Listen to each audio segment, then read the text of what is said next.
பிரியமானவர்களே, ஆண்டவராகிய இயேசு கிறிஸ்துவின் நாமத்தினாலே உங்கள் யாவரையும் அன்போடு கூட நான் வாழ்த்துகிறேன். ஆண்டவர் கிருபையாய் நமக்கு கொடுத்த இந்த புதிய மாதத்திற்காக, இந்த வருடத்தின் 12வது மாதத்திற்காக உள்ளத்தின் ஆழத்திலிருந்து ஆண்டவருக்கு நாம் நன்றி சொல்லுவோம். கடந்த 11 மாதங்களும் ஆண்டவர் நம் ஒவ்வொருவரையும் கண்ணின் மணியை போல பாதுகாத்து வழிநடத்தி கொண்டு வந்திருக்கிறார். ஒரு குறைவும் வராதபடி கர்த்தர் காத்து கொண்டார். அதற்காக முதலாவது நாம் ஆண்டவருக்கு நன்றி சொல்லுவோம்.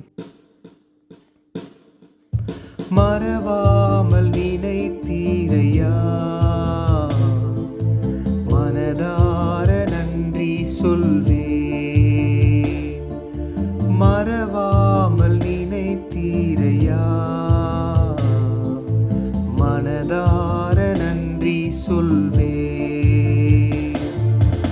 இரவும் பகலும் என்னை நினைத்து இதுவரை நடத்தினீரே. இரவும் பகலும் என்னை நினைத்து இதுவரை நடத்தினீரே. நன்றி நன்றி ஐயா, கோடி கோடி நன்றி ஐயா. நன்றி நன்றி ஐயா, கோடி கோடி நன்றி ஐயா. மறவாமல் நினைத்தீரையா, மனதார நன்றி சொல்வே. மறவாமல் நினைத்தீரையா, மனதார நன்றி சொல்வே. இந்த மாதத்துக்கென்று ஆண்டவர் கொடுக்கிற ஒரு வாக்குத்தத்த வார்த்தை எரேமியா தீர்க்கதரிசன புஸ்தகம் 29ஆம் அதிகாரம் 11வது வசனம். எரேமியா 29:11. நீங்கள் எதிர்பார்த்திருக்கும் முடிவை உங்களுக்கு கொடுக்கும்படிக்கு நான் உங்கள் பேரில் நினைத்திருக்கிற நினைவுகளை அறிவேன் என்று கர்த்தர் சொல்லுகிறார். அவைகள் தீமைக்கு அல்ல, சமாதானத்துக்கு ஏதுவான நினைவுகளே என்று இந்த வார்த்தை சொல்லுகிறது. இந்த 12வது மாதத்திலே, இந்த வருடத்தின் கடைசி மாதத்திலே ஆண்டவர் நாம் அநேக காரியங்களை எதிர்பார்த்திருக்கிற அந்த எதிர்பார்க்குதலின் ஒரு முடிவை நம் ஒவ்வொருவருக்கும் கொடுக்கும்படி ஆண்டவர் என்ன சொல்லுகிறார்? உங்கள் பேரில் நினைத்திருக்கிற நினைவுகளை அறிவேன் என்று கர்த்தர் சொல்லுகிறார். ஆண்டவர் நம் பேரில் ஒரு நினைவை வைத்திருக்கிறார். தாவீது சொல்லுகிறார், கர்த்தரோ என் மேல் நினைவாயிருக்கிறார். ஆண்டவர் நம்மேல் நினைவாயிருக்கிறார். எப்படி அவர் நம்மை நினைத்திருக்கிறார்? அந்த நினைவுகள் எப்படிப்பட்ட நினைவுகளாம்? இந்த வருடத்தின் கடைசி இந்த 12வது மாதத்துல இந்த 31 நாட்களும் ஆண்டவர் நம்மை நினைத்திருக்கிறார். எதற்காக? அவர் நமக்கு நன்மை செய்யும்படியாய். அந்த நினைவுகள் தீமைக்கு அல்ல என்று வேதம் சொல்லுகிறது, சமாதானத்துக்கு ஏதுவான நினைவுகளே என்று. ஆண்டவர் நமக்கு ஒரு சமாதானத்தை கொடுக்க போகிறார்.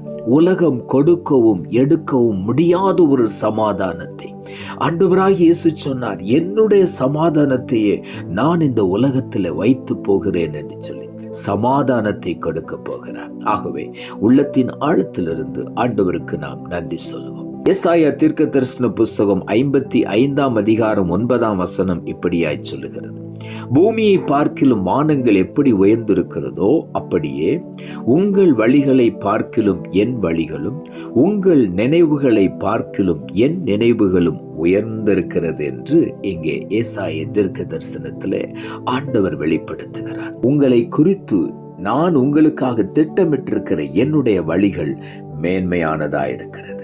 உங்கள் நினைவுகளை பார்க்கிலும் நான் உங்கள் பேரில் வைத்திருக்கிற நினைவுகள் உயர்ந்திருக்கிறது என்று ஆண்டவர் சொல்லுகிறார். ஆகவே இந்த 12வது மாதத்திலே நம்மை உயர்த்தி மேன்மைப்படுத்த போகிறார்.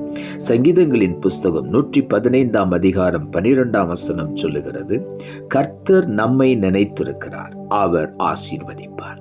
இஸ்ரவேல் குடும்பத்தாரை ஆசீர்வதிப்பார், அவர் ஆரோன் குடும்பத்தாரை ஆசீர்வதிப்பார் என்று ஆண்டவருடைய வார்த்தை சொல்லுகிறது. கர்த்தர் நம்மை நினைத்திருக்கிறார். தாவீது எழுதுகிறார், கர்த்தர் நம் ஒவ்வொருவரை நினைத்திருக்கிறார், அவர் நிச்சயமாகவே நம்மை ஆசீர்வதிப்பார், நம்முடைய குடும்பத்தை ஆசீர்வதிப்பார், நம்முடைய சந்ததியை ஆண்டவர் ஆசீர்வதிப்பார். ஆகவே உள்ளத்தின் ஆழத்திலிருந்து ஆண்டவருக்கு நன்றி சொல்லுவோம். உன் சந்ததியின் மேல் என் ஆவியையும் உன் சந்தானத்தின் மேல் என் ஆசீர்வாதத்தை ஊற்றுவேன் என்று ஆண்டவர் சொல்லுகிறார்.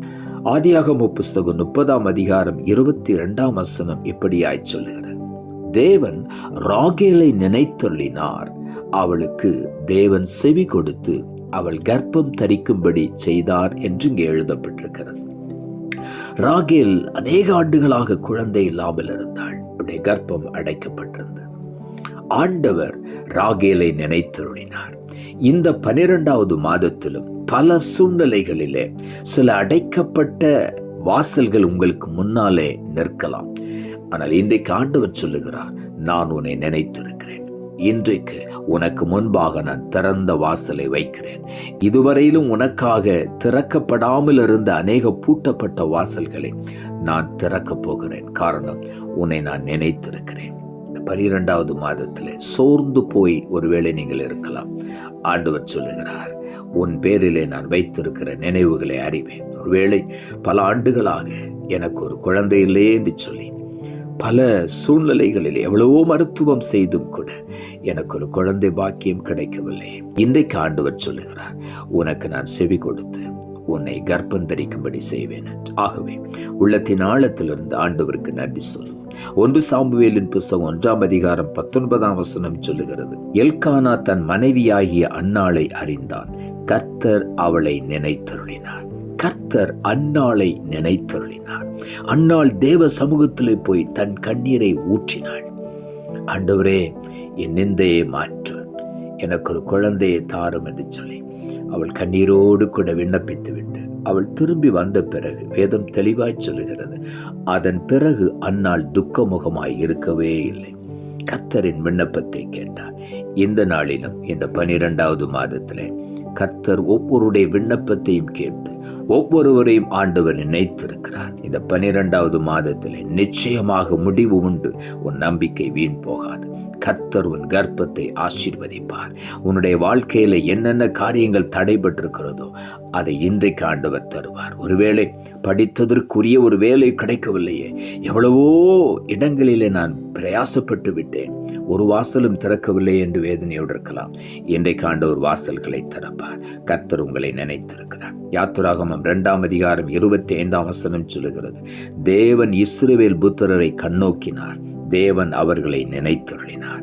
அடிமைத்தனத்திலே அவர்கள் வேதனைப்படுகிறதை ஆண்டவர் பார்த்தார், அவர்களை நினைத்தருளினார்.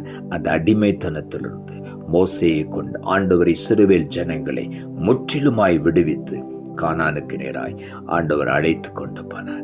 இன்றைக்கும் என்ன அடிமைத்தனம், என்ன வேதனை, என்ன கஷ்டத்திலே நீங்கள் கடந்து வந்திருந்தாலும் இந்த 12வது மாதத்திலே ஆண்டவர் சொல்லுகிறார், நான் உங்கள் பேரில் நினைத்திருக்கிற நினைவுகளை அறிவேன் என்று கர்த்தர் சொல்லுகிறார். அவைகள் தீமைக்கல்ல, சமாதானத்துக்கு ஏதுவான நினைவுகள். இந்த மாதத்திலே ஆண்டவர் சமாதானத்தின் காரியங்களை, இதுவரையிலும் தடைபட்ட ஆசீர்வாதங்களை நிறைவாய் தந்து நிறைவான சமாதானத்தோடு கூட நம்மை வழி நடத்துவார். நாம் ஜெபிப்போம். அன்புள்ள ஆண்டவரே, கிருபையானில் கொடுத்த இந்த புதிய மாதத்திற்காக, இந்த வருடத்தின் 12வது மாதத்திற்காக உமக்கு நாங்கள் நன்றி செலுத்துகிறோம். இந்த மாதத்தின் 31 நாட்களும் ஆண்டவர் எங்களை பார்த்து சொன்ன வாக்குத்தத்தம், உங்கள் பேரில் நினைத்திருக்கிற நினைவுகளை நான் அறிவேன், அது தீமைக்கல்ல சமாதானத்துக்கு ஏதுவான நினைவுகளே என்று வாக்கு பண்ணி இருக்கிறேன். இழந்து போன எல்லா சமாதானத்தையும் சந்தோஷத்தையும் இரட்டிப்பாக ஒவ்வொருவரும் பெற்றுக்கொள்ள உதவி செய்யும். இதுவரையிலும் தடைபட்ட ஆசீர்வாதங்கள், அது கர்ப்பத்தின் கனியாக இருக்கலாம், அது ஒருவேளை ஒரு வேலை காரியங்களாக இருக்கலாம், திருமண காரியங்களாக இருக்கலாம், எல்லா தடைகளையும் நீக்கி ஆண்டவர் ஒவ்வொருவரை நினைத்து அவர்களை மேன்மைப்படுத்தி உயர்த்தி ஆசீர்வதிக்க போகிறபடியினாலும் நன்றி தாழ்த்துகிறோம். இரட்சகர் இயேசுவின் நாமத்தில் ஜெபிக்கிறோம். நல்ல பிதாவே. ஆமென்.